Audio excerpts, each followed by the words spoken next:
അമേരിക്കയിൽ ട്രംപ് അധികാരത്തിലെത്തിയതിനു ശേഷം ഒരുപാട് മാറ്റങ്ങൾ അവിടെ വന്നിട്ടുണ്ട്. ഇലോൺ മസ്ക് അവിടെ ഭരണസാരഥ്യത്തിലുണ്ട്, അവരുടെ ഭാഗമായി നിലനിൽക്കുന്നുണ്ട്.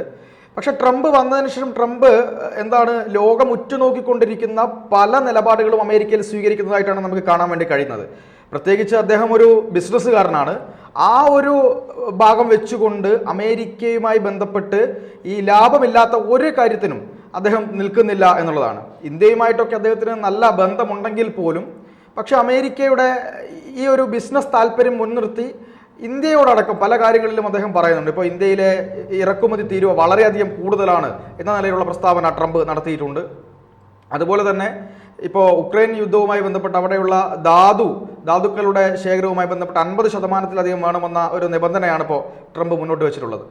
ഇപ്പം അതുമാത്രമല്ല, അമേരിക്കയിലെ ഭരണസാരഥ്യവുമായി ബന്ധപ്പെട്ട് അവിടെയുള്ള പല നീക്കങ്ങളും പല പദ്ധതികളും എല്ലാം ട്രംപും അദ്ദേഹവുമായി ബന്ധപ്പെട്ട ആളുകളുമൊക്കെ റാഡിക്കലായിട്ടുള്ള ചില മാറ്റങ്ങൾ അവിടെ നടത്തുന്നു എന്നാണ് നമുക്ക് മനസ്സിലാവുന്നത്. ഇതെങ്ങനെയാണ് സ്വാധീനിക്കുക? ഇത് എന്തായിരിക്കും ഇതിൻ്റെ ഒരു അനന്തരഫലം? ഇത് ട്രംപിന്റെ രണ്ടാമത്തെ തവണയാണല്ലോ. കഴിഞ്ഞ തവണ കണ്ട ട്രംപിനെ അല്ല നമ്മളിപ്പോ കാണുന്നത്.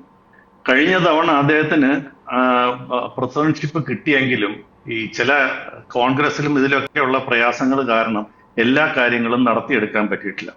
ഇന്നിപ്പം സർവശക്തനായ ഒരു ട്രംപിനെയാണ് നമ്മൾ കാണുന്നത്. അത് മാത്രമല്ല, അയാൾക്ക് ഇനി മേലും കീഴും നോക്കേണ്ട കാര്യമില്ല. ഇത് തൽക്കാലത്തെ ഭരണഘടന അനുസരിച്ച് ഇനി അത് അയാൾ മാറ്റുമെന്ന് അറിഞ്ഞുകൂടാ. തൽക്കാലത്തെ ഭരണഘടന അനുസരിച്ച് ഒരാൾക്ക് 2 ടേമേ പറ്റുള്ളൂ. അപ്പൊ ഇനി നാട്ടുകാരെ സൂചിപ്പിക്കേണ്ടതോ ഒന്നും ഒരു കാര്യമില്ല. ഇനി ഇലക്ഷൻ നിൽക്കാൻ പറ്റില്ല. അമേരിക്കൻ പ്രസിഡന്റായിട്ട് ഇപ്പോഴത്തെ കണ്ടീഷനിൽ ഇലക്ഷൻ നിൽക്കാൻ പറ്റില്ല. അപ്പൊ സർവ്വ സ്വാതന്ത്ര്യങ്ങളോടും കൂടിയ ഒരു അമേരിക്കൻ പ്രസിഡന്റിനെയാണ് നമ്മൾ കാണുന്നത്. പക്ഷെ ഇത് ഒരു സാധാരണ പെർസ്പെക്റ്റീവാണ്. നമ്മൾ അതിനെ ഒന്ന് ക്രിട്ടിക്കലായിട്ട് അനലൈസ് ചെയ്യുകയാണെങ്കിൽ ഇപ്പൊ എന്തിനാണ് ഈ ട്രംപ് ഇതൊക്കെ മാറ്റുന്നത്? അപ്പൊ ചുരുക്കം പറഞ്ഞാൽ എല്ലാം അമേരിക്ക നമ്മൾ കാണുന്ന പോലെ ഒരു സ്വപ്ന രാജ്യമായിരുന്നെങ്കിൽ, അവിടെ എല്ലാം ഭംഗിയായിട്ട് നടക്കുകയായിരുന്നെങ്കിൽ എന്തിനാണ് ഇപ്പൊ ഇയാൾ ഇത്രയും പ്രശ്നം ഉണ്ടാക്കി അതിനെ മാറ്റാന്നിരിക്കുക? അതങ്ങ് ഭരിച്ചാൽ പോരെ. അപ്പൊ ആദ്യത്തെ പ്രശ്നം അവിടാണ്. അമേരിക്ക നമ്മൾ കാണുന്ന രീതിയിൽ അല്ലെങ്കിൽ ലോകം കാണുന്ന രീതിയിൽ അത്ര ഒരു സ്വപ്ന രാജ്യമല്ല. കുറഞ്ഞ പക്ഷം ഈ പണപ്പെരുപ്പത്തിന്റെ കാര്യത്തില്, അമേരിക്കയുടെ കടത്തിന്റെ പേരില് എങ്കിലും അവിടെ അത്ര സുന്ദരമായ സ്ഥലമല്ല. ചുരുക്കം പറഞ്ഞാൽ അമേരിക്കയ്ക്ക് $34 ട്രില്യൺ കടമുണ്ടെന്നാണ്. ഇത് നമ്മൾ വിചാരിക്കുന്നതിനേക്കാളൊക്കെ വളരെ വലിയ ഒരു കടമാണ്. അപ്പൊ അങ്ങനെ ഇരിക്കുന്ന ഒരു സമയത്ത് അവിടെ പല പ്രശ്നങ്ങളുമുണ്ട്. അവിടുത്തെ ഒരു റിസഷൻ ഉണ്ടെന്ന് വേറെ ആരും പറയുന്നില്ല. പക്ഷെ എന്നാലും ഞാൻ എന്റെ ഒരു ഏരിയ ഓഫ് താല്പര്യം, എന്റെ ഇൻവെസ്റ്റ്മെന്റ്സ് ഒക്കെ, ഞാനൊരു ഇൻവെസ്റ്റർ എന്ന നിലയിലാണ് കൂടെയാണ് ഇതിനെ കാണുന്നത്. അപ്പൊ അങ്ങനെ ഒരു വരുമ്പോ അമേരിക്കയിൽ കാര്യങ്ങൾ അത്ര സുഖകരമല്ല എന്നാണ് സത്യം. ഇനി നമ്മൾ ഇങ്ങനെയുടെ സമയത്ത് കോവിഡ് വന്നപ്പോ എന്താണ് കാര്യങ്ങൾ, എങ്ങനെയാണ് അമേരിക്ക അതിനെ കൈകാര്യം ചെയ്തത്? ഇന്ത്യ കൈകാര്യം ചെയ്യുന്നതിനെ പോലും അവർക്ക് ചെയ്യാൻ പറ്റിയില്ല എന്നുള്ളത് നഗ്നമായ സത്യമാണ്. പല കാര്യങ്ങളും മറച്ചുവെച്ചു, തെറ്റായ വിവരങ്ങൾ പറഞ്ഞു, അവസാനം പെട്ടു. എന്തോരം പേര്, ഇന്ത്യയിൽ മരിക്കാത്ത ആളുകളാണ് അമേരിക്കയിൽ മരിച്ചത്. അപ്പൊ ഒരു വലിയ രാജ്യത്തിന്, പവർഫുൾ ആയിട്ടുള്ള രാജ്യത്തിന് അവരുടെ കൺട്രോളിൽ നിൽക്കുന്ന കാര്യങ്ങൾ ചെയ്യാൻ സാധിക്കുമെന്നല്ലാതെ അവരുടെ കൺട്രോളിൽ അല്ലാത്ത ഒരു സാഹചര്യം വന്നപ്പോൾ അവർ പെട്ടുപോയ സാഹചര്യമാണ്. ഇന്ത്യയോട് പോലും ആദ്യം വിരട്ടി, പിന്നെ ചോദിച്ചു, അങ്ങനെയൊക്കെയാണ് മരുന്നുകൾ സംഘടിപ്പിച്ചത്. നേരെ മറിച്ച് ഇന്ത്യ വളരെ ഭംഗിയായിട്ടാണ് ആ കാര്യങ്ങൾ കൈകാര്യം ചെയ്തത്. എന്നുവെച്ചാൽ അപ്രതീക്ഷിതമായ കാര്യം. ഈ ഒരു സാഹചര്യത്തിൽ നിന്നാണ് നമ്മൾ നോക്കേണ്ടത്. ഇനി കഴിഞ്ഞ പ്രാവശ്യം ട്രംപ് ഭരണത്തിലിരുന്നപ്പം ചില റാഡിക്കലായിട്ടുള്ള ചില തീരുമാനങ്ങൾ അന്നും എടുത്തിരുന്നു. അത് ഗുണമായോ ദോഷമായോ എന്നുള്ളത് നമ്മളൊന്ന് പരിശോധിക്കണം. കഴിഞ്ഞ പ്രാവശ്യവും ചൈനയ്ക്കെതിരായിട്ടുള്ള ട്രേഡ് വാറിനകത്ത് താരിഫൊക്കെ ഉണ്ടാക്കി, കടുത്ത നടപടികൾ എടുത്തു. ആദ്യം വളരെ ഷോർട്ട് ടേം സമയത്ത് അത് ഗുണമായിട്ട് മാറിയെങ്കിലും ലോങ് ടേമില് അത് അമേരിക്കയ്ക്ക് വിനയായിട്ടാണ് മാറിയത്. മാത്രമല്ല, അമേരിക്ക ഇപ്പം നമുക്ക് പറയാനെല്ലാം കൊള്ളാം. ഉദാഹരണത്തിന് മെക്സിക്കോയിൽ നിന്നുള്ളവരാണ് അവിടെ പണിയെടുക്കുന്നത്. സാധാരണഗതിയിൽ അവിടെ പണിയെടുക്കാൻ കിട്ടുന്നത്. അങ്ങനെ വരുമ്പോ എന്ത് പറ്റുമെന്ന് പറഞ്ഞാൽ അവർക്ക് തൊഴിലാളികളെ കിട്ടാതായി. സാധാരണ മാർക്കറ്റിൽ, ഷോപ്പുകളിൽ പോലും കാര്യങ്ങൾ നടത്താൻ ആളുകളെ കിട്ടാതായി. അപ്പൊ അങ്ങനെ വരുമ്പോ എന്ത് സംഭവിക്കുമെന്ന് പറഞ്ഞു കഴിഞ്ഞാല് ഇത് നമ്മൾ ആദ്യം പറയാൻ കൊള്ളാം. പക്ഷെ ഇതൊക്കെ പ്രായോഗികമായിട്ട് കൊണ്ടുപോകാൻ പറ്റുമോ, ദീർഘനാൾ ഇതിന്റെ ഒരു ഫലം എന്തായിരിക്കും എന്നുള്ളത് നമ്മൾ തിരിച്ചറിയുന്നില്ല എന്നുള്ള ഒരു വലിയ പ്രശ്നമുണ്ട്. ഈ ബാക്ക്ഗ്രൗണ്ടിൽ വേണം ഇപ്പോഴത്തെ ട്രംപിന്റെ ഇപ്പം ഓൾ പവർഫുൾ ട്രംപിനെയാണ് നമ്മൾ കാണുന്നത്. തമാശ എന്ന് പറഞ്ഞാൽ ഒരു കരിമ്പൻ കൂട്ടത്തിൽ ആന കയറിയ ഒരു പ്രതീതിയാണ് ഇത്. ട്രംപിനും മസ്കിനും ഇല്ലായിരിക്കും, പക്ഷേ അമേരിക്കയിലെ ജനങ്ങൾക്ക് പോലും, അമേരിക്കയിലെ വ്യവസായികൾക്ക് പോലും ലോകത്താകമാനം ഈ ഒരു ഗതികേടാണ്. ഇതിനൊരു കാരണം പറയാൻ, നമ്മുടെ ലോക മാർക്കറ്റിലെ സ്റ്റോക്ക് മാർക്കറ്റിന്റെ നിലവാരം പോയി. ഇപ്പൊ ഇന്ത്യയിൽ രണ്ട് വളരെ സ്ട്രോങ് ആയിട്ടുള്ള കാര്യങ്ങൾ നടന്നു. ഒന്ന്, ഡൽഹി ഇലക്ഷൻ BJP ജയിച്ചപ്പോഴും, അടുത്തത് വളരെ പോസിറ്റീവ് ആയിട്ടുള്ള ഒരു ബജറ്റ് വന്നപ്പോഴും അതിന്റെ ഒരു ഇമ്പാക്റ്റും ഇന്ത്യൻ സ്റ്റോക്ക് മാർക്കറ്റിൽ ഉണ്ടാകാതെ പോയതിന്റെ കാരണം ഈ ട്രംപിനെ പോലെ അൺപ്രഡിക്റ്റബിൾ ആയിട്ടുള്ള ഒരാള് കാര്യങ്ങൾ ലോകത്ത് തീരുമാനിക്കുന്നത് കൊണ്ടാണ്. അപ്പൊ ഇദ്ദേഹം ചെയ്യുന്ന കാര്യങ്ങളുടെ ഇമ്പാക്ട്, ഞാൻ നേരത്തെ പറഞ്ഞ പോലെ ആന കരിമ്പക്കൂട്ടി കയറിയതുപോലെ ഒരു കാര്യം, അത് നമ്മൾ നോക്കണം. അദ്ദേഹം തന്നെ പറയുന്ന കാര്യങ്ങൾക്ക് വ്യക്തതയില്ല. ഇപ്പൊ താരിഫിന്റെ കാര്യം പറഞ്ഞാൽ ഇന്ന് പറയുന്നതല്ല നാളെ പറയുന്നത്. പല അനൗൺസ്മെന്റുകളും വരുന്നത് എക്സിൽ കൂടിയാണ്. അദ്ദേഹം ഇങ്ങനെ ഈ നേരത്തെ പറഞ്ഞതിനകത്ത് അദ്ദേഹം ഭരണാധികാരിയാണ്, അദ്ദേഹം എന്താണ് പറയുക, ഒരു വളരെ ശക്തനായ ബിസിനസ്സുകാരനാണ്. മാത്രമല്ല അദ്ദേഹം ഒരു ടെലിവിഷൻ നമുക്ക് ആഹ്ലാദിക്കാവുന്ന കാര്യം, നമ്മളെപ്പോലെ ഒരു ടെലിവിഷൻ ആങ്കറും പ്രസന്ററും ഒക്കെ ആയിരുന്നു പണ്ട്. അപ്പൊ അദ്ദേഹത്തിന് കളിക്കാനും കൂടെ അറിയാം, ഈ ഗാലറിക്ക് നോക്കി കളിക്കാനും അറിയാം. അതാണ് ഈ കാണുന്നത്. ഇതിനകത്തൊരു പ്രശ്നമെന്ന് പറഞ്ഞു കഴിഞ്ഞാൽ, ഒരാൾക്ക് എന്റെ സ്വന്തം വീട്ടുകാര്യത്തിന് എനിക്ക് പെട്ടെന്ന് റാഡിക്കലായിട്ടൊരു തീരുമാനം എടുക്കാൻ പറ്റും. ഈ ഗവൺമെന്റുകൾ എന്ന് പറയുന്നത് ഒരു കണ്ടിന്യൂറ്റിയാണ്, അല്ലെ? ഇപ്പൊ ട്രംപ് വന്നാലും ശരി, ബൈഡൻ വന്നാലും ശരി, അതിന് മുന്നേ ഉള്ള ആര് വന്നാലും ശരി, ബരാക് ഒബാമ ആയാലും ശരി, ഇതൊരു കണ്ടിന്യൂറ്റിയാണ്. ഇപ്പൊ നമ്മുടെ ഇന്ത്യയിൽ തന്നെ ഈ കഴിഞ്ഞ രാജീവ് ഗാന്ധി പറയുന്നതിനെ മുഴുവൻ ഇപ്പൊ നമുക്ക് തള്ളിക്കളയാൻ പറ്റൂല. അല്ലെങ്കിൽ ഇനി അടുത്ത വരുന്നത് മോദിയല്ല വേറൊരാൾ വന്നാല്, ഇന്ന് തുടങ്ങി നാളെ ഞാനാണ് ഭരിക്കുന്നത്, ഇനിയെല്ലാം ഞാൻ പറയും പോലെയാണെന്ന് നമുക്ക് പറയാൻ പറ്റൂല. ഞാനൊരു എക്സാമ്പിൾ പറഞ്ഞു കഴിഞ്ഞാൽ, ഈ ഉക്രൈൻ യുദ്ധത്തില് റാഡിക്കലായിട്ടുള്ള ഒരു സമീപന മാറ്റമാണ് ഇപ്പോൾ ട്രംപ് വരുത്തിയിരിക്കുന്നത്.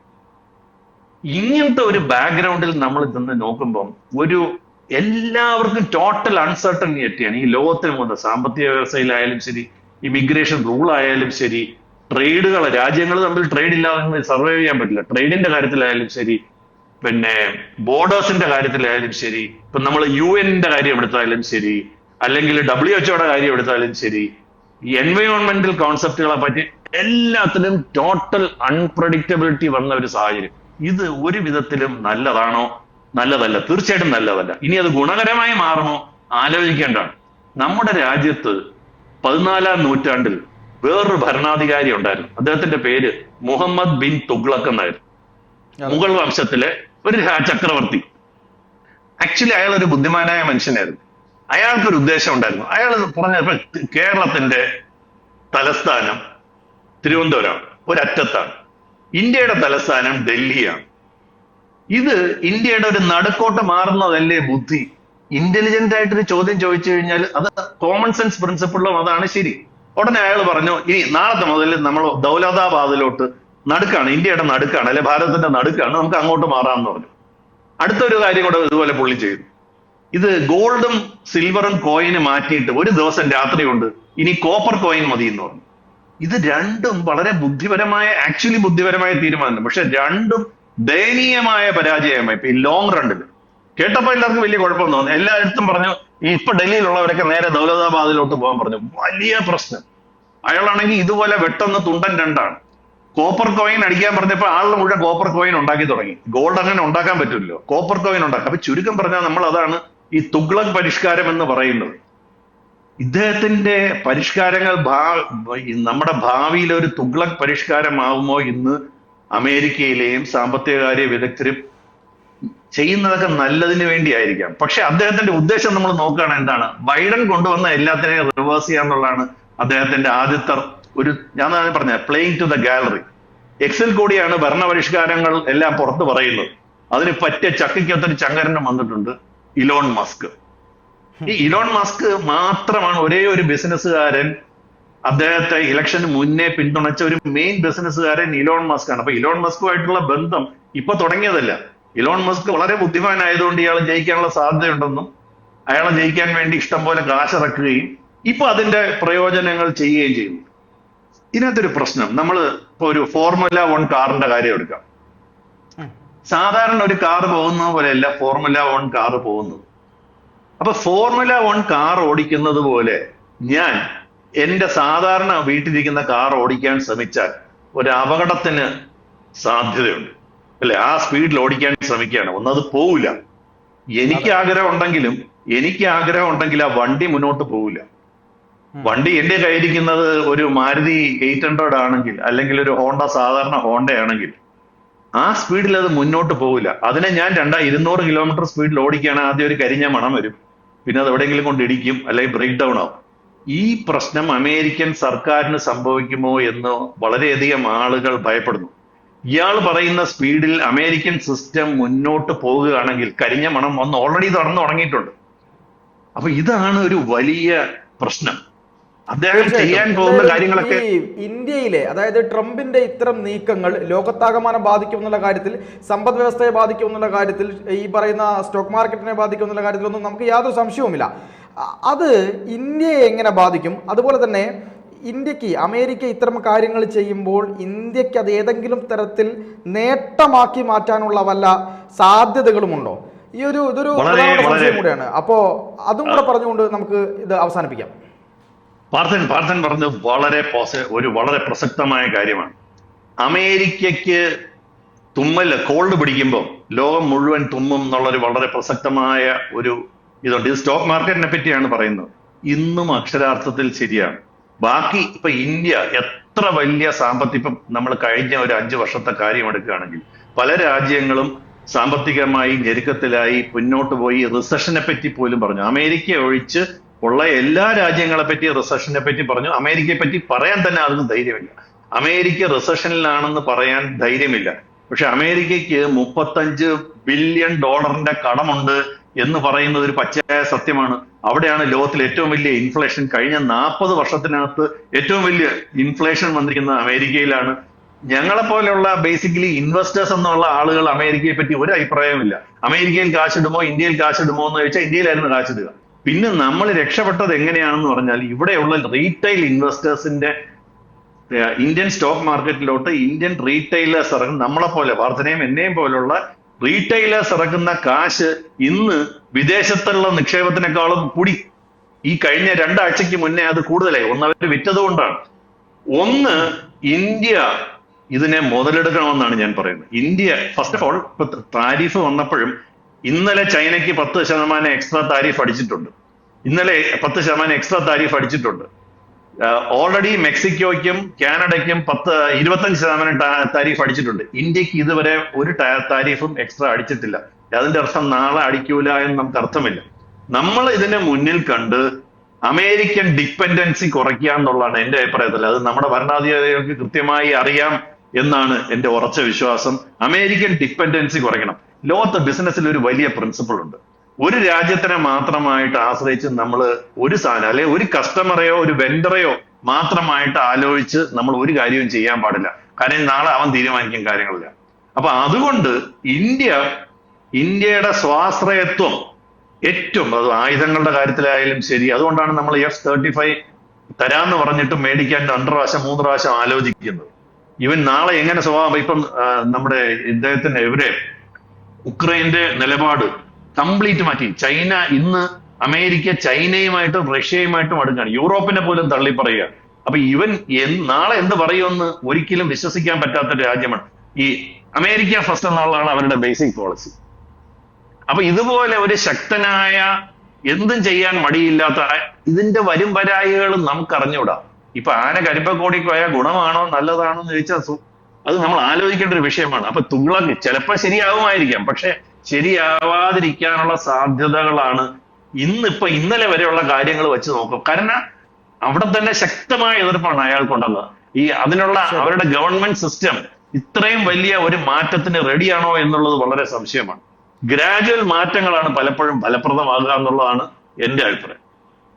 തീർച്ചയായിട്ടും എന്ത് തന്നെയായാലും ഈ ട്രംപിന്റെ പരിഷ്കാരങ്ങൾ എത്രത്തോളം ഫലപ്രദമാകും അല്ലെങ്കിൽ അത് പാളിപ്പോകുമോ എന്നൊക്കെയുള്ള കാര്യങ്ങൾ നമുക്ക് കാത്തിരുന്ന് കാണാം. പക്ഷേ ഇതിനിടയിലും അങ്ങ് പറഞ്ഞ വളരെ വാല്യുബിൾ ആയ ഒരു ഇൻഫർമേഷൻ എന്ന് പറയുന്നത് ഈ ഇന്ത്യ ഈ ഡിപ്പെൻഡൻസി കുറച്ചുകൊണ്ട് ഒരാളെ നിരന്തരമായി ഡിപ്പെൻഡ് ചെയ്യുമ്പോൾ പെട്ടെന്ന് അയാൾ അങ്ങൊരു കാല് മാറിക്കഴിഞ്ഞാൽ നമുക്ക് എങ്ങനെ പിടിച്ചു നിൽക്കാമെന്നുള്ള കാര്യത്തിൽ ഒരു ഉത്തമമായ മാതൃക ഇപ്പോൾ നമുക്ക് അതിൻ്റെ മുൻകരുതലുകൾ എടുത്തുകൊണ്ട് സൃഷ്ടിക്കാൻ കഴിയും എന്നുള്ളിടത്താണ് ഇന്ത്യയുടെ വിജയം എന്നുള്ളത് ഇരിക്കുന്നത്.